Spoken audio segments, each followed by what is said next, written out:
what we're going to be looking at in the next hour is models of inclusions in Arab societies and the importance of integrating particularly minority groups, including youth, women, political and religious minority groups into these societies. So essentially, how do we ensure that their rights and freedoms are ensured and upheld in a post-conflict situation? And that's important not just for the prevention of another cycle of conflict. It's important in order to reconcile and actually have a functioning society. I'm very glad that I'm moderating and not having to answer any of these questions because I think that they're truly very difficult. We have a very distinguished and smart panel for you today. Ladies first, so Linda Bishai is the Director of Research, Evaluation and Learning at the American Bar Association's Rule of Law Initiative. At the very end, Shadi Hamid is the Senior Fellow, Foreign Policy, the Brookings Institution. Marwan Kabalan, Chief of Policy Analysis Unit, Arab Center for Research and Policy Studies in Doha, Qatar. And Daniel Brumberg, just to my left, Associate Professor at Georgetown University and also a non-resident Senior Fellow right here at the Arab Center, Washington, D.C. Welcome to all of you.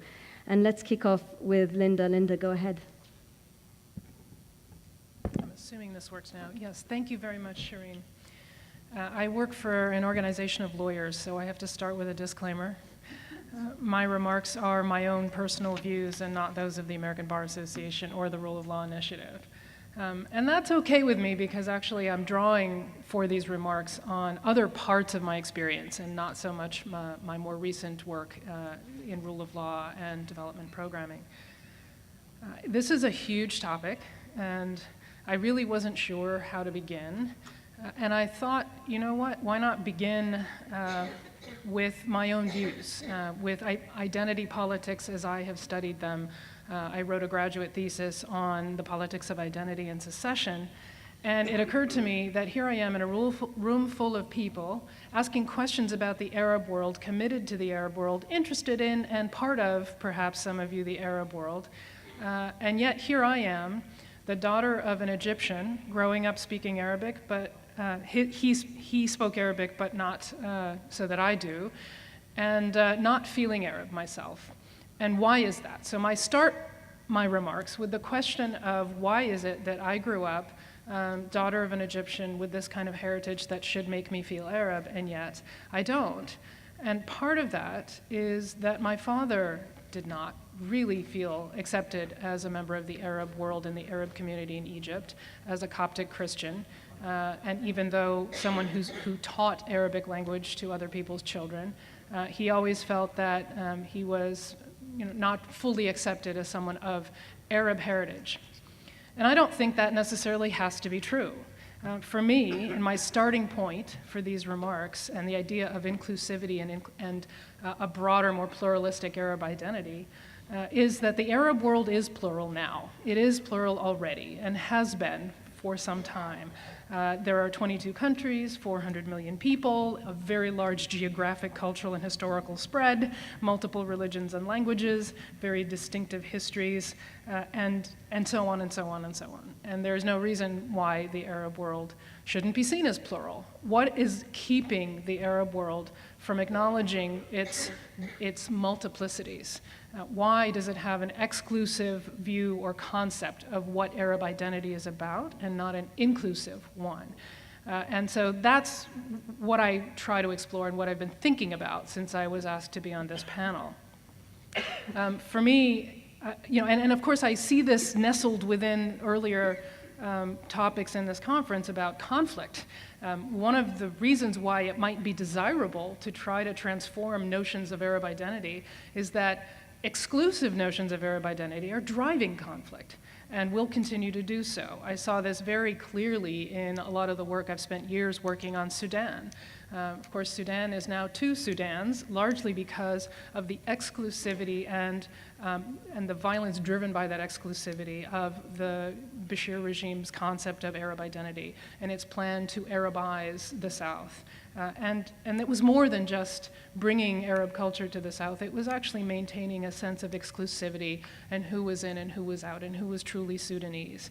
And this kind of approach to governance, although I think that might be dignifying it too much, is something that continues to drive conflict in all sorts of levels. It's not always so obvious in a regional sense, but I think that a striving for a model of pluralism, a model of inclusivity, will require at some point grappling with what this Arab identity is and who is able to claim it and what it really should mean. So for me, the question I'd like to ask is, what will it take for Arab identity to be pluralist and inclusive? What will it take to change or to grow that vision of being Arab? I used to teach conflict resolution. I used to do some training. And I've trained in many parts of the world, in the Middle East and in sub-Saharan Africa and Pakistan. And so I'm used to many different kinds of identities, and yet all of them respond in a certain way to threats or to feeling excluded or to being parts of communities where they are not welcomed or where they are somehow marginalized. The way I used to train on identity and politics and conflict resolution was to have people do an exercise and draw maps of their own identities and what is included in them. And these identities are so multiple. And of course, conflict can be built on any facet of identity. It doesn't have to be racial, it doesn't have to be sectarian, it doesn't have to be linguistic. It can be anything you want. We tend to make it along the lines of the items I just mentioned, but it can be many other things. But people, I encourage them to draw maps of all the different parts of who they are. Are you a woman? Are you a father or a mother, a sister? Are you a teacher? Are you a philosopher, a poet, a dancer, a particular religion, a particular heritage, a particular tribe? And which of those things matters most in which environment? And of course, what I was trying to get them to understand is that everyone, of course, contains multiplicities. Everyone has multiple identities. And today, I'm using my identity as the daughter of an Egyptian, which is hardly ever relevant. But it's very relevant today, right now. So it's interesting to draw out on it and use it as part of who I am in order to make remarks that may be considered interesting. And the model of this identity training module that I used to use helped explain that if, for any reason, any part of this map of your identity brings pressure on you, is somehow not accepted as belonging to an included group, a privileged group, particularly a group that has access to the benefits of governance and services and alliance with the power structures of your given community or state, then the identity that is particularly challenged, the identity that has become particularly politically relevant, becomes more important to you. It becomes larger in your map. It takes over and it starts to dominate. And then it doesn't matter. All the other things that you are, what matters most is that thing that you are that excludes or includes you. And we see this dynamic over and over again in every country. No one is immune to it. It is a fact of the way the human brain works. It's actually a survival mechanism, an in-group belonging survival mechanism. That's how identity functions. And it's of course a very political thing. Politics is based on in-group and out-group selection and behavior, so it's not something bad, it's something that happens. What's bad is when the exclusion is abusive. What's bad is when it's discriminatory. What's bad is when it disempowers people and unrecognizes them or causes them to feel marginalized. So we had an earlier panel speaking about the marginalization of poor economics. And of course, that's extremely compelling, and I think that's a fantastic observation and argument. And I would add into that very frequently who you are is a part of how the economic exclusion happens. And so the exclusion of identities across the Arab world, and let's be fair, it's not just the Arab world. This happens across the globe. But today we're concerned with the Arab world and with Arab politics of governance and inclusivity and exclusivity. So access to the resources, access to development, access to political power, All of these things are critical for envisioning an inclusive form of government. I have a hypothesis that that the transition or the arc of Arab identity, and of course, one of the sources of multiplicity and plurality in the Arab world is that some of the states of the Arab world have very old historic identities, mostly in North Africa, and even those older historic identities have had newly imprinted colonial experiences and engagements with the West, or sort of artificially redrawn borders, et cetera. So there's this mixture of some old and some new, some modern and some ancient, and many transitions of what it is that goes into making state identity. But my hypothesis is that the Arab-Israeli wars of the middle 20th century really drove a passion for pan-Arabism that might not have occurred in the absence of those particular wars, because one of the very strongest and fastest ways to form an identity is in opposition to an enemy.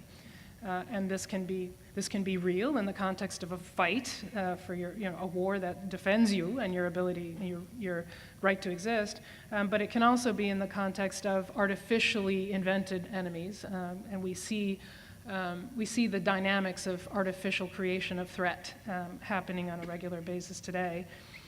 So my hypothesis goes that the passion for pan-Arabism of the Arab-Israeli period narrowed the definition of the Arab identity and made it harder for that inclusive and governance, rights-aware governance model to take hold.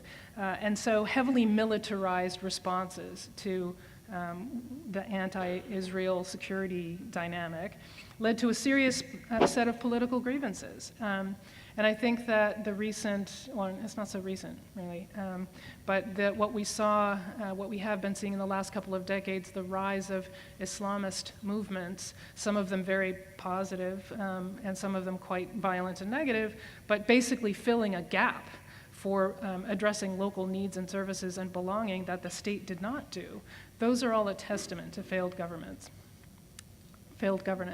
So dealing with Islam harshly, or Islamism harshly, the way many governments, and I have to say the US is culpable in aiding and abetting harsh treatment of Islamist movements, whether they're violent or not, only exacerbates the grievance. It only exacerbates the marginalization and the feeling of non-inclusive identity, harms the image of Arab governance further.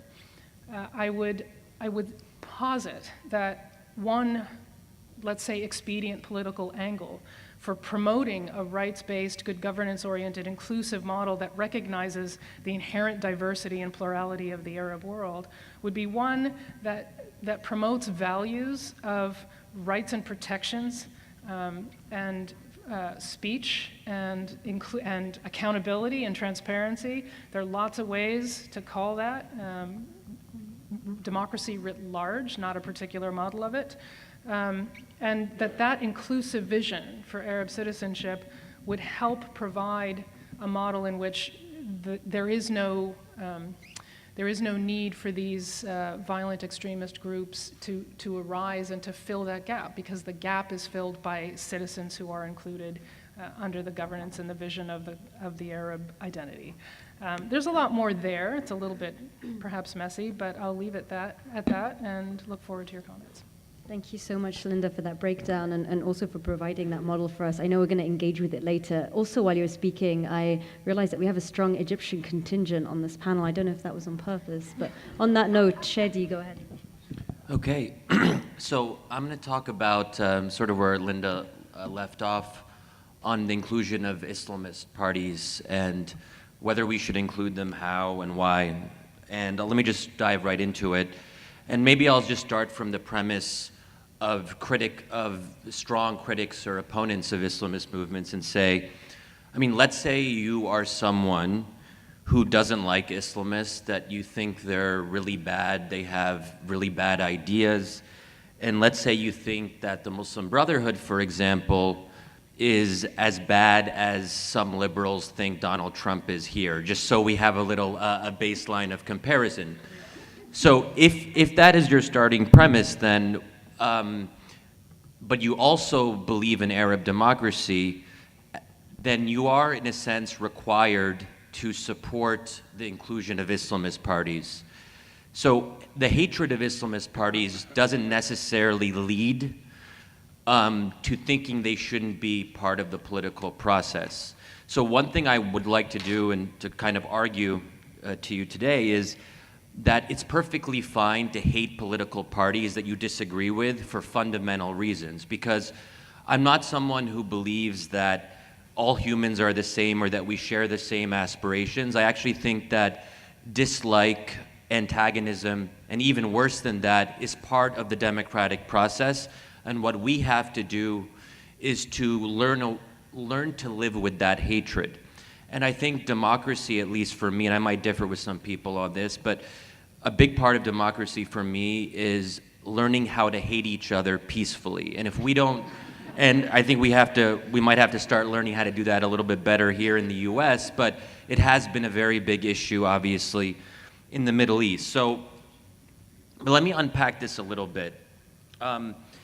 As far as I can tell, and I'm willing to hear challenges from the audience in the Q&A, I don't think it is even theoretically possible to have any semblance of democracy in the Middle East without the inclusion and participation of Islamist parties. So if your starting premise is that you care about democracy, there is no other conclusion that you can reach except the inclusion and participation of Islamist parties. Now, and we see a number of examples. Tunisia is obviously an example where you have the participation of the Nahda party, in Iraq, you have Islamists that participate. Iraq doesn't get as much attention in this regard, but there is competitive politics in Iraq for all of its other faults. Lebanon is probably the most successful failed state in history, in the sense that, hey, you know, they seem to muddle through, and there is, again, democratic competition, and Hezbollah is part of the democratic process. I personally have a very strong dislike for Hezbollah, but I wouldn't argue that they should be taken out of the process. Why? Because ultimately I think democracy is more important than my dislike of Hezbollah. So that's one way of looking at it. Do we value, if you're an ordinary Egyptian, what do you value more? Your dislike and hatred of the Brotherhood, or your preference for democracy? And that's something that people can kind of decide for themselves. Now, I think that it's completely legitimate to say that your end goal is not democracy and that there's other things that you hold to be more important. And I'm willing to concede that, and reasonable people can disagree on this. So for example, you could be an Egyptian who says there's a fetishization of democracy, and Americans like me like to come in and tell Arabs or Egyptians that democracy is the best available form of government. And they might say that there are other things that are more important. For example, liberalism, small L liberalism, so the prioritization of personal rights, freedoms, individual autonomy, minority rights, women's rights. Those things aren't mutually exclusive, but if you have to emphasize one over the other, it's better to emphasize the classical liberal tradition, even if that means not being a huge fan of democracy, let's say. And small L liberalism and small D democracy are sometimes in tension with each other. So I actually think that is a more honest argument, and I think that if we engage in arguments and we start out by laying out our premises, I think that could be more helpful. And if someone wants to say that liberalism, the classical liberal tradition, is their number one priority, then maybe the inclusion of Islamists would not be required. Theoretically, you can make that argument, and so I think that putting these issues in greater clarity can help us have a productive conversation. Now, but I want to go one step further and say that participation and inclusion of Islamist parties isn't enough on its own. In fact, on its own, it can actually be problematic. It can be counterproductive, and it can actually lead to greater polarization in societies. We saw that, for example, in Egypt in 2011 to 2013, For inclusion of Islamist parties to be successful, we have to go one step further to what I call normalization. And normalization simply means that Islamists stop being something that everyone is freaking out about, and it stops being the #1 division in societies, and that frees you up to talk about other divisions, economic divides, class divides, good governance, whatever it might be. And there are examples of the normalization of Islamist parties, but outside of the Arab world. And the three cases that I think are most promising in this regard, that I think Arabs should study more, there is the complication that they are not Arab countries, so there's a tendency to look down on them or not take their examples as being particularly relevant, but they are Indonesia, Malaysia, and Pakistan. And they have their faults, they're not perfect, there are problems and all of that, but they are significantly more democratic than the vast majority of Arab countries. Why are they more democratic? There are a lot of reasons, but one of the reasons that I think is worth emphasizing is that they have found a way to normalize not just Islamist parties, because in some of these countries, Islamist parties aren't as influential or large. They've been able to normalize Islamism. And by Islamism here, I simply mean the belief that Islam and Islamic law should play a central role in public life. What's interesting about these three South and Southeast Asian countries is that even secular parties or non-Islamist parties are comfortable with a somewhat conservative interpretation of Islam and even sometimes quite problematic implementation of Sharia. So it's not just Islamists who are advocating some of the Sharia ordinances in, say, Indonesia, for example.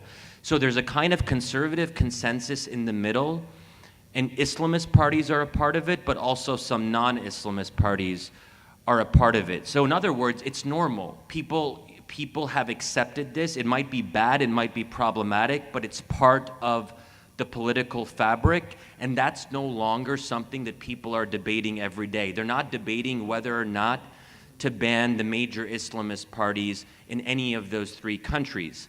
And that's where I think the Arab world has to at some point get to, whenever that happens, is to get to a point where we're no longer having repetitive and, quite frankly for me, somewhat not always very interesting debates that we just repeat over and over since the early 90s, which is, should we legalize Islamist parties? Should we ban them? What should they be allowed to participate? How much should they be allowed to participate? The only way we get to true inclusion, if we care about democracy, if you agree with me that democracy is important, and I'll admit, I have a personal bias. I'm a pretty outspoken defender. I think democracy is good. I think it's something that we should aspire to, and that's where I come from on these issues. And if you believe in democracy, and if you believe in the inclusion that results from a democratic process, then there's no other conclusion that you can reach except for the necessity of the not just inclusion of Islamist parties, but the normalization of Islamist parties. So I'll end there. Shadi, thank you. Really thought-provoking. I'm writing furiously all my questions. I hope you are too. You have Q&A cards in front of you, so you can just please hate him peacefully, though, if you are going to write him a question. So over to Marwan.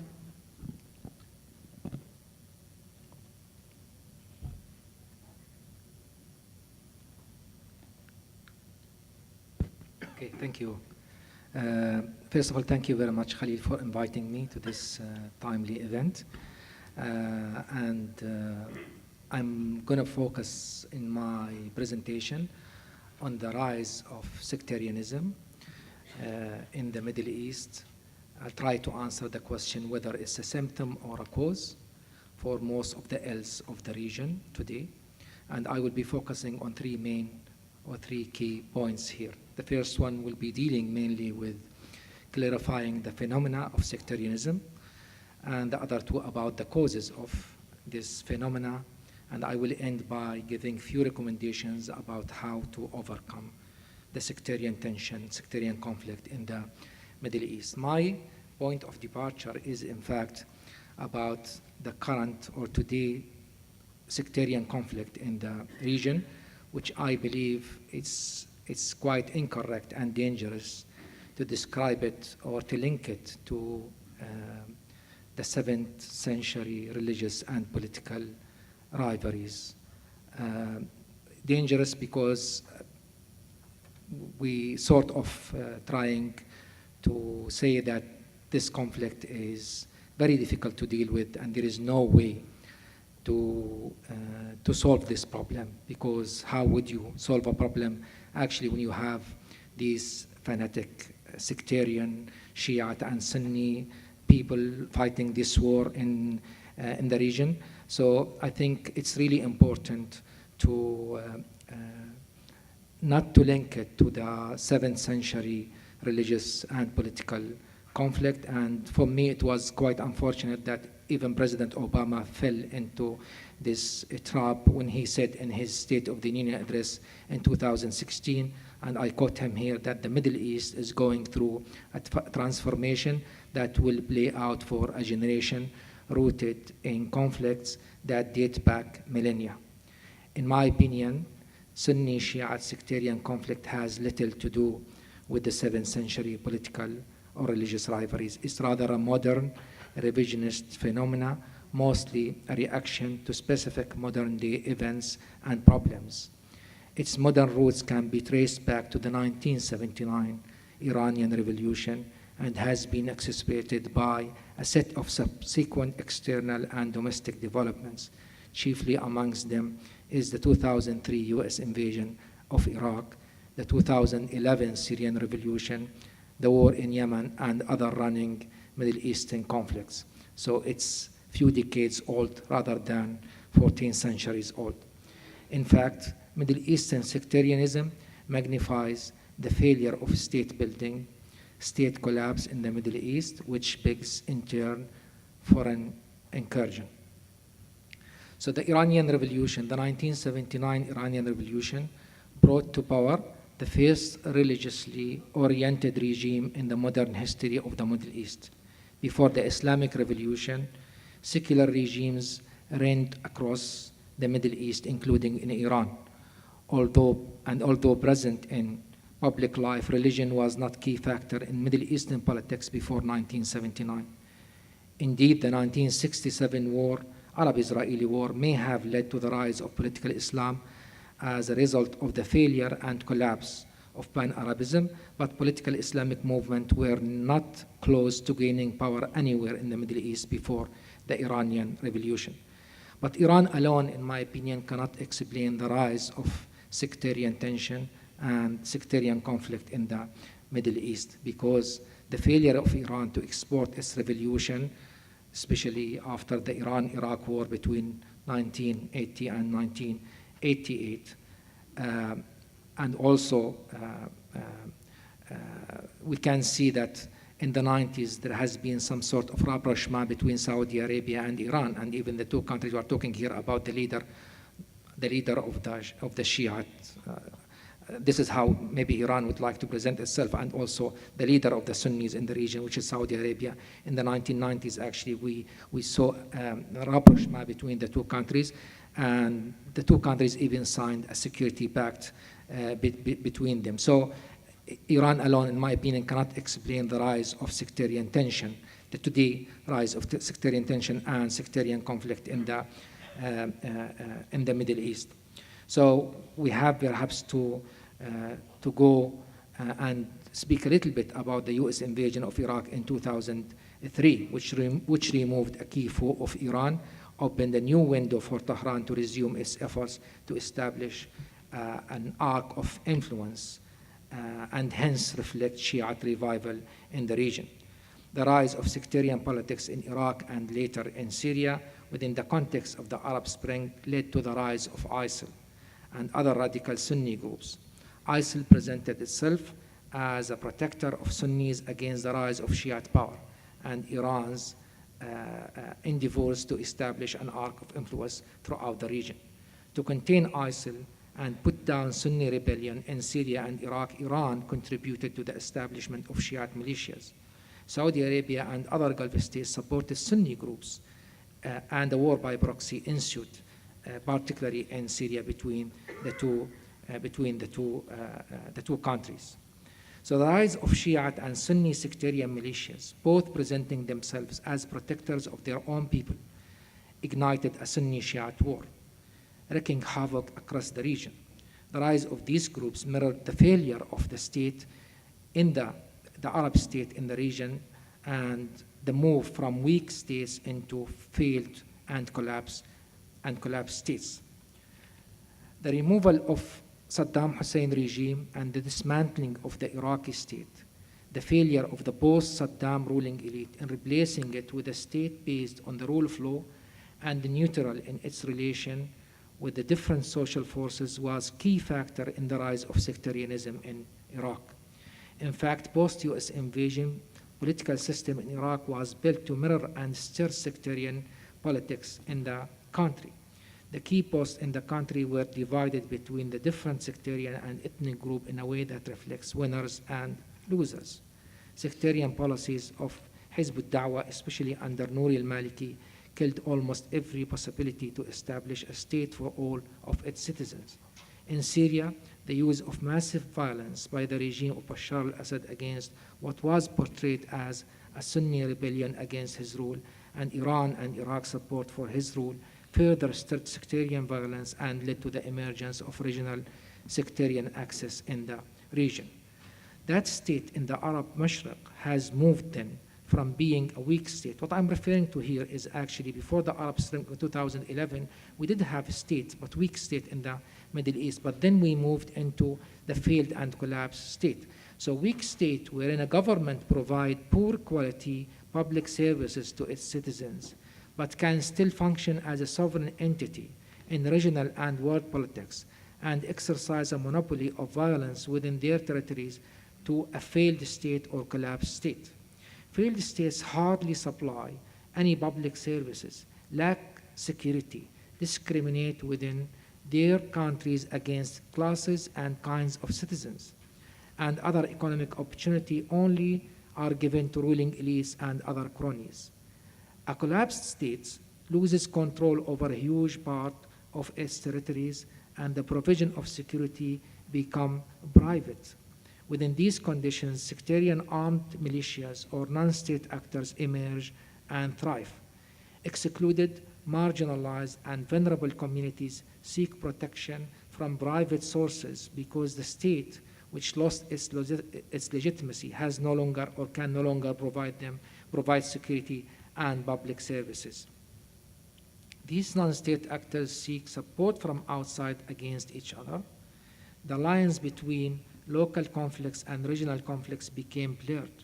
In regional context, the borders between failed states became also blurred, wherein communities from the same sex support each other, creating transitional sectarian identities, wherein Iraqis, Shiite, for example, see themselves closer to Iranian Shiite rather than their Iraqis, Sunnis, fellow country, and the vice versa. And national identities is weakened or vanished altogether, wherein people stop to identify themselves as Syrians or Iraqis, but Sunnis and Shiites. Now I have a few suggestions about how to overcome this problem.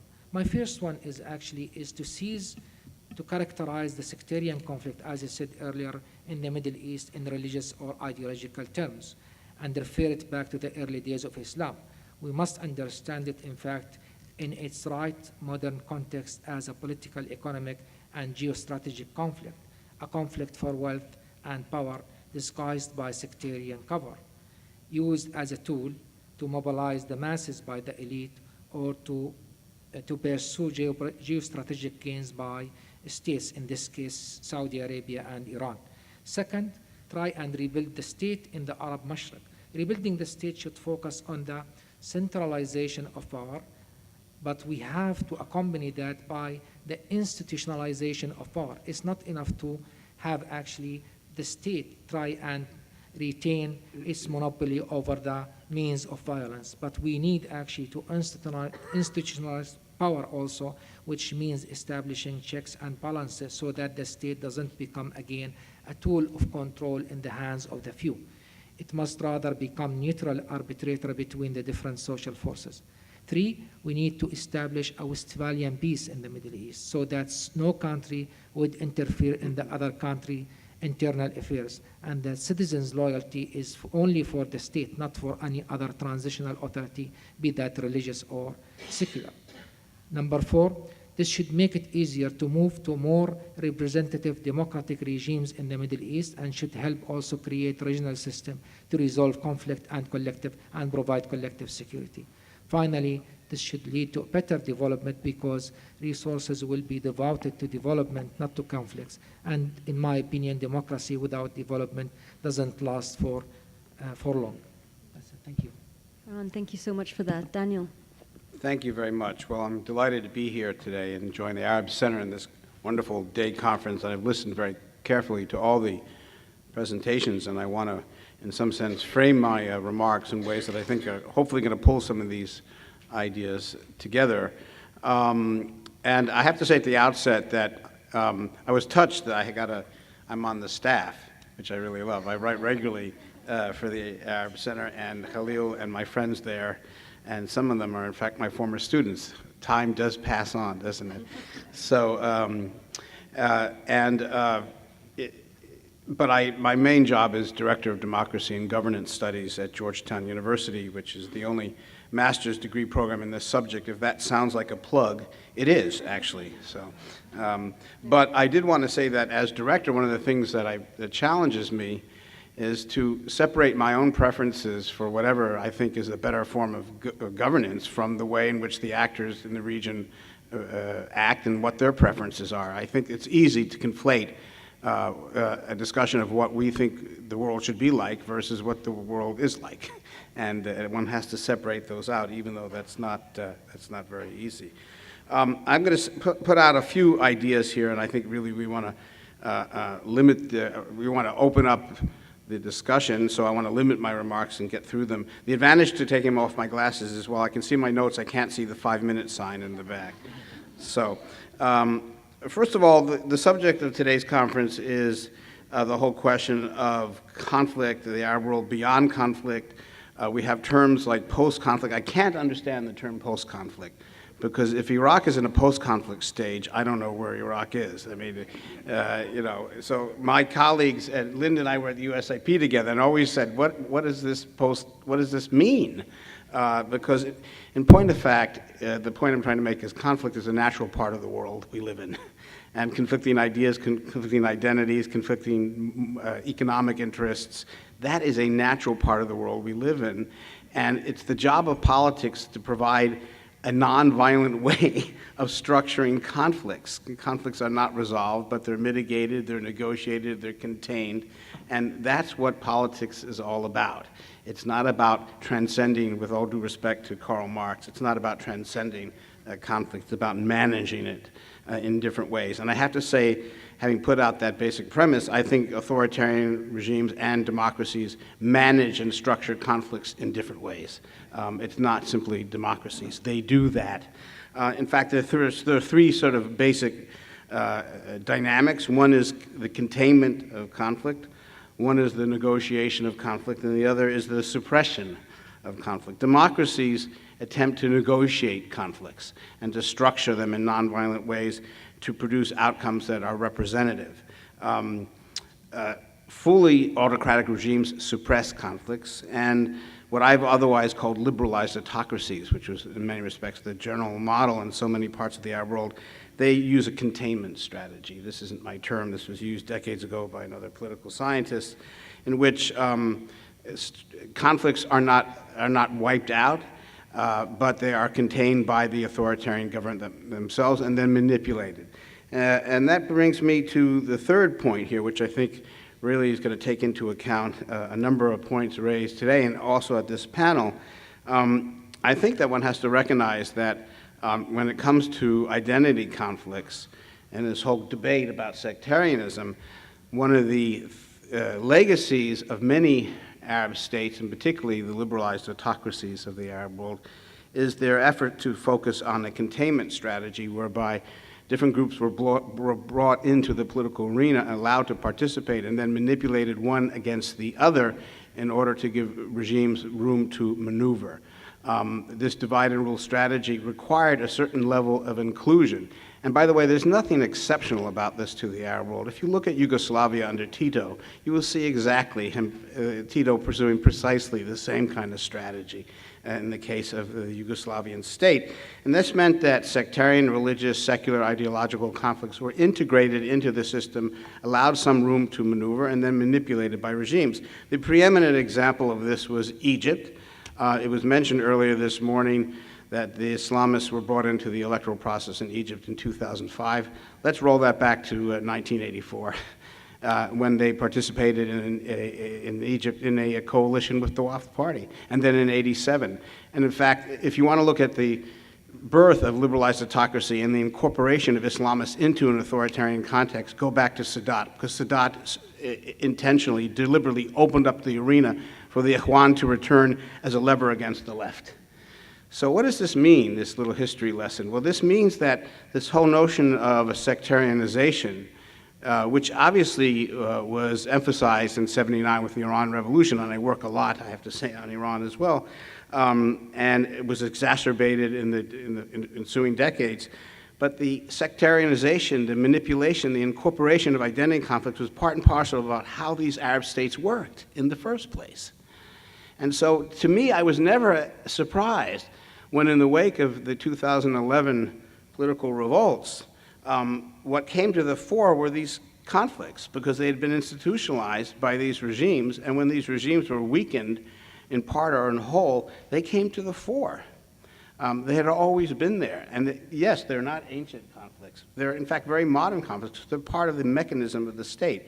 And so that meant that, in many respects, the whole question, which is at the central point of this panel about citizenship, well, this wasn't an issue because these were very cynical regimes that were extremely adept at manipulating the desires and particularly the fears of those groups that figured that they had most to lose if there were a fully democratic outcome, and they would be excluded as a result of a transition to democracy.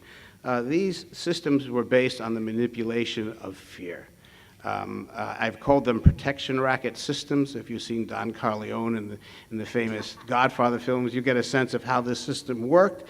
And the genius of the system is that the regime that produces the fear is also the source of the protection. Isn't that how that system works?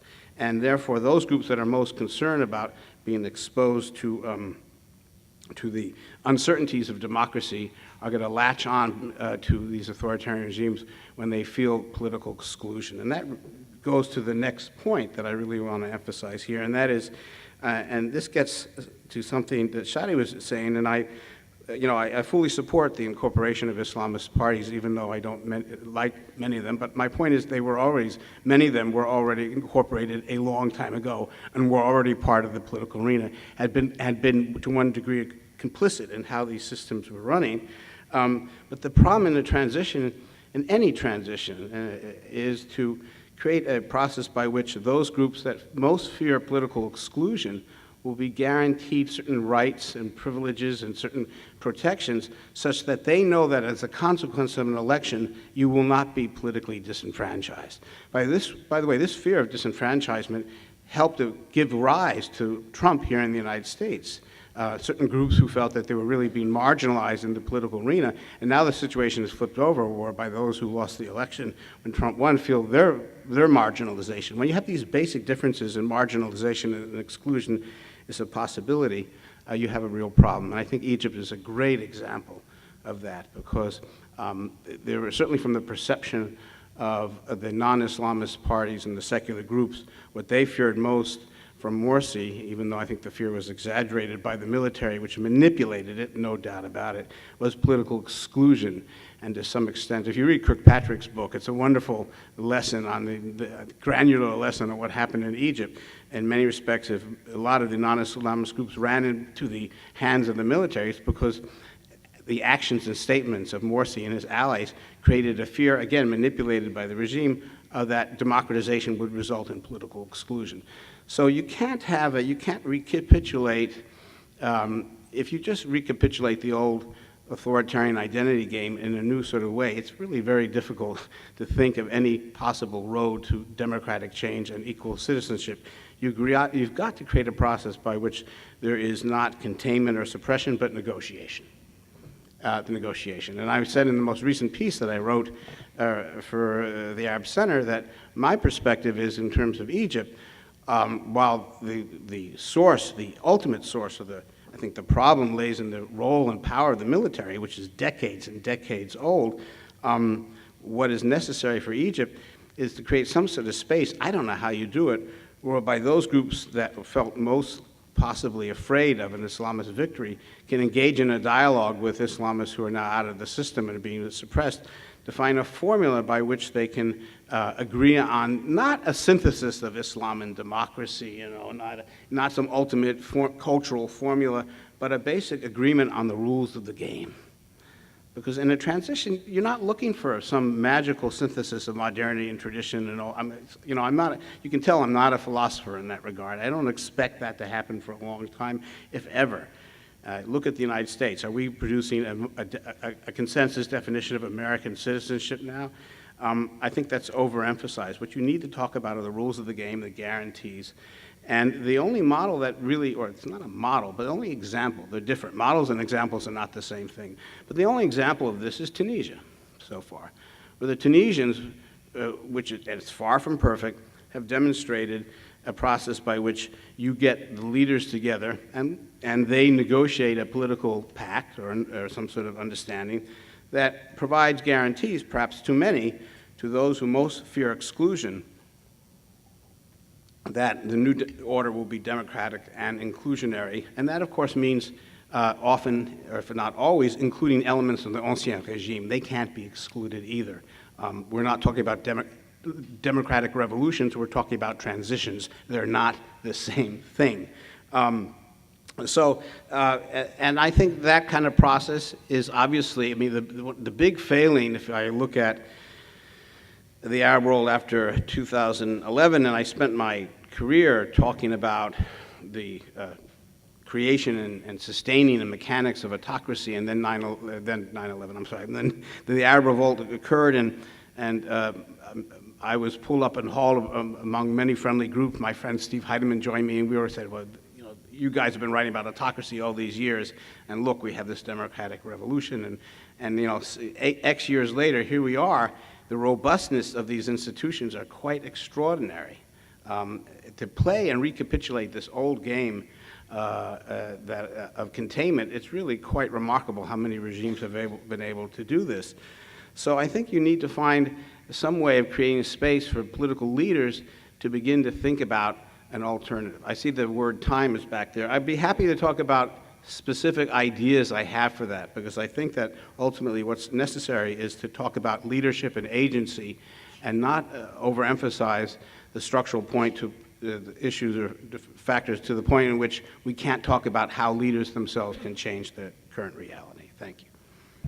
Thank you so much, Daniel. I'm going to go straight to the questions, and it's really interesting because we've got 9 questions and 4 of them are the same one, and it goes to Shadi. So we'll start there, and I'll try and put them into one, which is essentially this. You talked about the fact that if your end game is democracy, then whether you like Islamist movements and parties or not, they need to be included. What happens if the Islamist parties and movements themselves are inherently non-democratic, and more importantly, their end game isn't democracy? Does that change your calculation in any way? Okay, so first, is this? Okay, so first of all, democracy is uncertain, as Daniel said. There are risks. So we always have these conversations, and then people ask me, well, what if X, Y, and Z happen? What if it doesn't go well? What if there are unintended consequences? I'm not going to pretend here that my path is foolproof and that it will necessarily turn out very good. There is a risk involved, and we have to ask ourselves, is that risk worth it? And I tend to think that even if you take, let's say, one of the worst case scenarios, maybe not the worst, but worse than maybe some alternatives, which is Turkey, and people bring that up. Look what happened. Erdogan has become more authoritarian. I don't want to get into the debate about whether he's become more authoritarian because he's Islamist or for reasons that don't really have much to do with that in particular. But if we're comparing between, say, Turkey right now and Egypt under Sisi, just to kind of give a kind of stylized two very different scenarios, as bad as Turkey is now, I have no doubt which one is preferable. And I have no problem saying that or defending that position. Now, as for whether Islamists are inherently undemocratic, Islamists are, in my view, illiberal. They do not believe in liberalism, and as an American liberal myself, and again, I'm talking here about classical liberalism, not being on the left side of the spectrum in the US, we should not pretend that Islamists are going to be great on minority rights, on women's rights, on individual freedom, on freedom of expression, on the whole list of things. I'm not going to pretend and make that case to you because I'd be dishonest.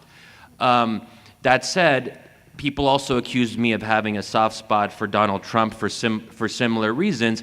I think Donald Trump is terrible, but I think he's democratically elected. I think he's our legitimate president, and I'm willing to live under one Trump or several Trumps, and members of my own community might suffer as a result. My own family members might suffer as a result. I'm Muslim, I'm Arab, so on and so forth. And that is, but you can't say that, oh, well, we live in democracy, we're going to have democracy, but we have to protect against the Donald Trumps winning. There's no way to avoid that possibility. And it's the same thing for far-right populist parties throughout Europe right now. Italy is governed by a populist coalition which is beyond Trump when it comes to Islamophobia and anti-Muslim bigotry. The solution, though, is not to ban populists from running. The solution is finding a way to challenge them through the democratic process. So in short, I don't believe that, and the last thing I'll say, if we're talking about who's inherently anti-democratic, the people who are the most anti-democratic empirically from the standpoint of history are not Islamists. They're so-called secular parties. It's not even close. We can't, I mean, you know, so I think we also have to keep this in perspective. The people who have damaged democracy and violated everything that we associate with the word democracy, Islamists have done some of it, but the biggest offenders are secular parties, so I don't think it's inherent to Islamists. So I guess also the point is maybe it's institutional, right? Like you need to make sure the institutions are democratic so that even if you do get a party in power that is inherently undemocratic or doesn't respect rights and freedoms, you have institutions in place that will make sure that they're out of power. There's a balance of power, which hasn't necessarily happened in places in the Middle East. The next question's for Linda and to Marwan. How can religious and ethnic minorities in the Middle East, specifically in Egypt, for example, the country's Coptic, Christian, and former Jewish communities, organize for recognition in the Arab world? And perhaps you could also talk about women as well, because we haven't spoken about them. Linda, do you want to kick us off? Yeah, I actually, I think minorities can organize best by organizing with majorities. And the situation continues to be ripe for this because majorities are still feeling alienated and still have many grievances against governance of many states in the Arab world. I just also want to wrap in a little bit of reflection on Shadi's answer because I feel like the worst way to deal with a non or counter or danger to democracy through a political party is by excluding it, or any views in particular, populism, Islamism, whatever. The more you crush the view, the more it gets empowered. And that's referring to my earlier remarks. I think that it's not a simple question for the minorities, the Christian minorities, the Jewish minorities, other sectarian minorities in the Arab world, It's not so easy to say what I recommended, to team up for basic promotion of human rights and greater accountability and better governance. But I do think that as a strategy, arguing and aligning yourself with the majority as in favor of rights that protect them and making yourselves less threatening is probably the only strategy available at the moment.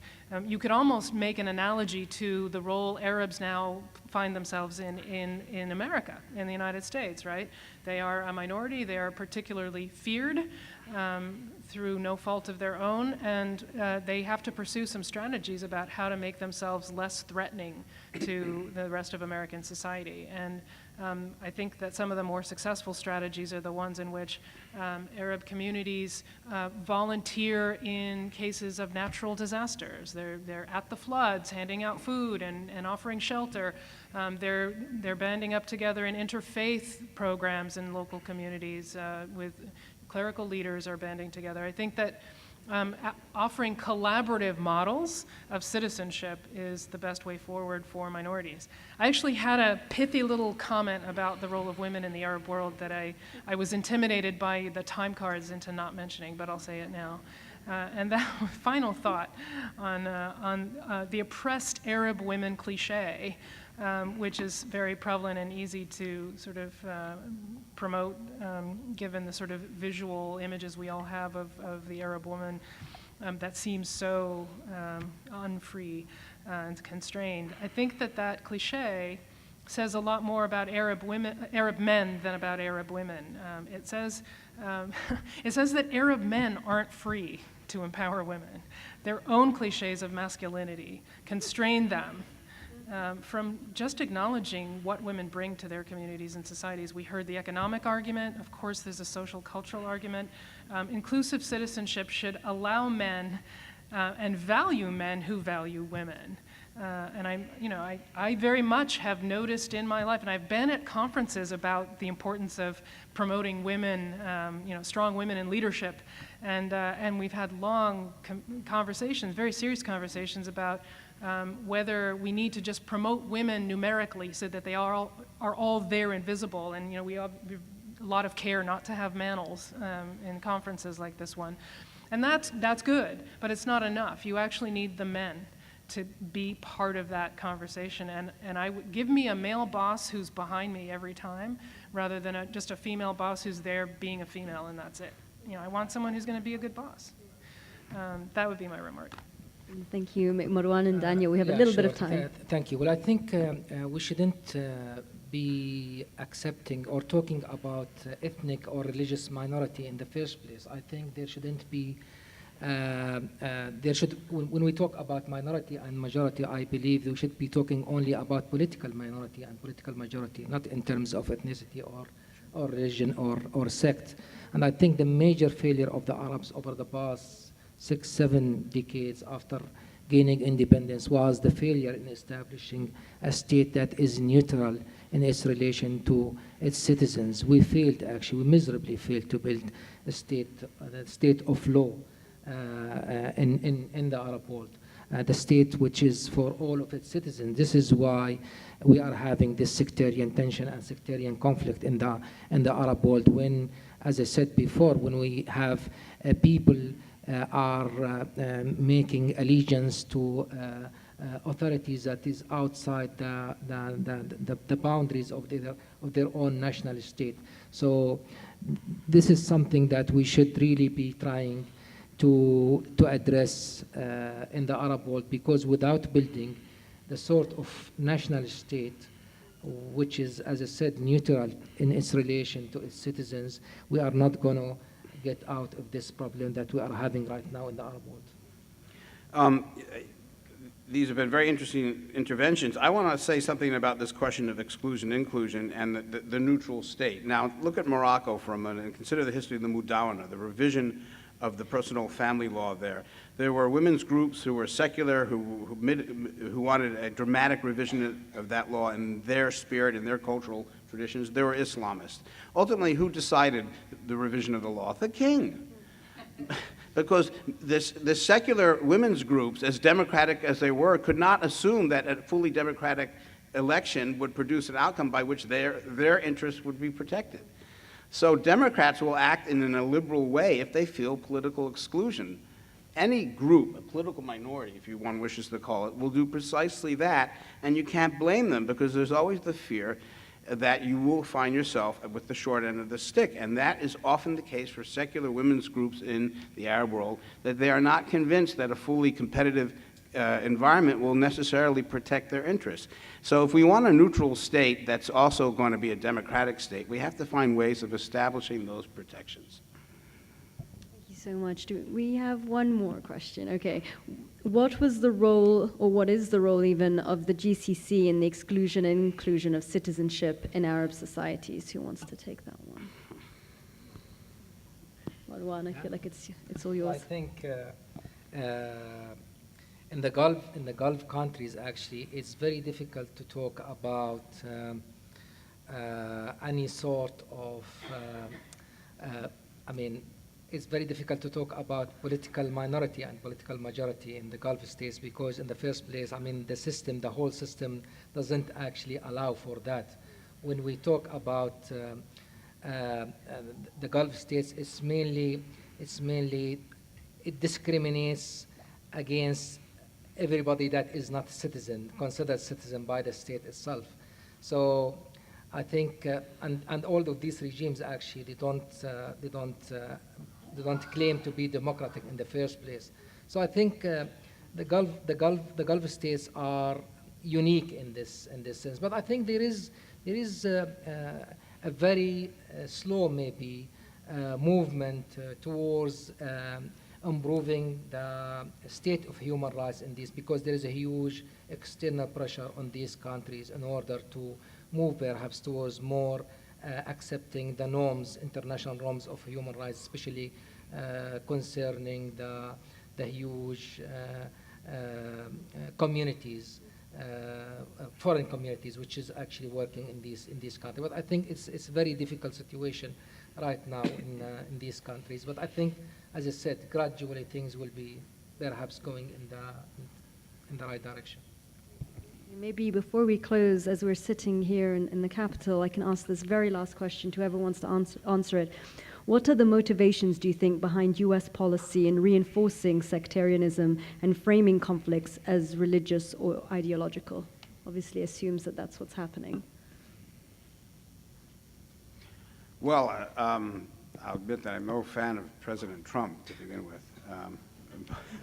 But I think what's really interesting, and I was thinking about this as the presentations took place today, we see a kind of interesting emerging alliance between populist leaders that crosses the globe.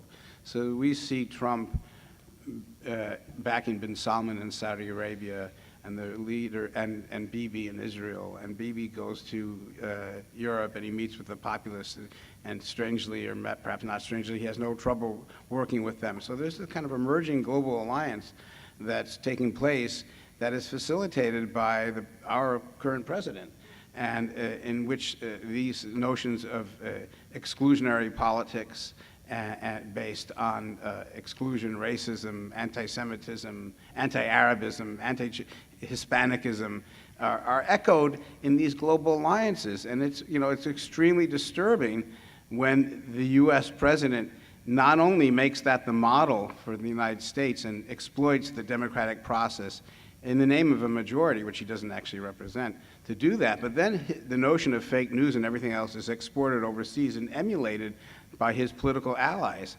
And that kind of dynamic, if it's not contained, could escalate in ways that could be extremely dangerous in the coming years. But it already is, in fact. So I think that casting things in terms of religion or ideology, as problematic as that is, I don't have a problem per se with taking religion seriously as a motivating factor. And I think that looking at the Middle East and studying the Middle East, you can't avoid the conclusion that religion matters a lot as a motivation, or that ideology and identity matter a lot. But also, it's not unique, I think, to the Middle East. Especially now, people don't generally vote their economic interests. We vote according to our identities. that's what I did in the last American election. I didn't really look at different policy proposals and compare and who would be the best for my economic interests. I had an identity, and my identity required me in quotation marks, to vote for a particular party, and everyone I knew voted along similar lines. And I think that's a similar thing that we see throughout Europe today. So I think that taking that seriously is a good first step, but that doesn't mean that the U.S. has to be looking at the Middle East in precisely those terms, because we don't know how to deal with Islam. We don't know how to deal with religious motivations. We can't change the way Muslims practice their religion. So even if you start from the premise that religion and ideology matter, then you have to ask yourself, should U.S. officials and policymakers be interfering in other people's discussions of their own religion, identities, or ideological orientations? And I think even if we're well-intentioned and we try to do that, it never works out well. And let's look at even Obama, who I think was very well-intentioned. This obsession with promoting moderate clerics has always been a mainstay of well-intentioned American officials. And I think a lot of us have been in those conversations with people at the State Department or elsewhere where there's a fetishization of moderates. That's well-intentioned, but we're not good at promoting moderation and even thinking about moderation in a self-critical way. What does moderation even mean? So I think that, anyway. Thank you. It's a fascinating discussion. Thank you so much, everyone, and thank you to this panel for being so engaged and interesting for the last hour. That concludes our last panel of the day, so thank you very much to all of you.